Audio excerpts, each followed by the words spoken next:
Mr. Romero comes in with an excellent question. And the question is, he has 32 gigs of RAM at 3200, an i5-9600K at 3.7 gigahertz with an RTX 2070 non-super. And he wants to know if it is worth upgrading to an i7-9700K. He is looking to stream and game Warzone. No. Let me give you the simple answer. No, heck no, way no, no bueno.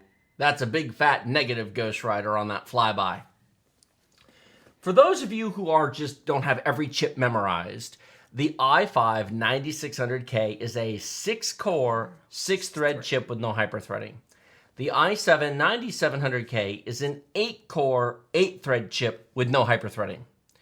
He wants to play Call of Duty Warzone.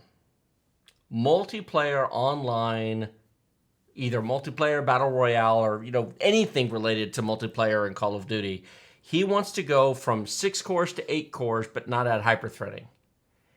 It'll help, but you're going to go spend new money to replace your 6-core chip to add 2 cores and no more threads.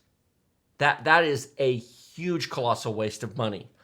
If you are going to do that, get the i9-9900K because it's got 8 cores and 16 threads. And those hyper threads will smooth out your performance tremendously. It's not going to run them faster. An i9-9900K and an i7-9700K, average frame rate, almost identical. Small difference. Almost identical. Right. But the frame pacing, the evenness between frames, the ability to load into those large worlds and be in those big combats where there's 20 other real players around you and the game has to calculate all that. How many frame hitches do you need in the middle of combat where you're reloading or jumping or doing something that will get your character killed because the other guy didn't hitch? On the 6 cores? A lot. Or even 8 cores with no hyperthreading. Especially for streaming. Did he say he wants to stream it? Yeah. Looking to stream. Yep. And then that is Wednesday, Thursday, Friday, big fat no. Dude, seriously, you want to live stream Call of Duty Warzone on an 8-core, 8-thread chip? He currently, yes. 6 will, yes. No. No. No, that's not. You need the i9-9900K.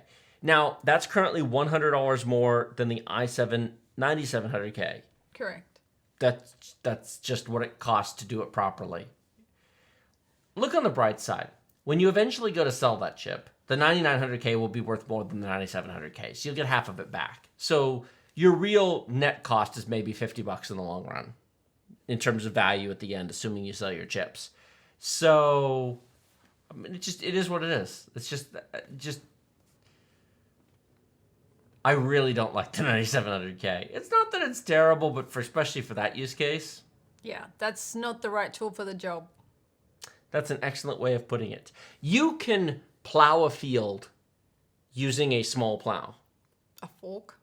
You could do it using a fork. You can eat soup with a fork if you try hard enough.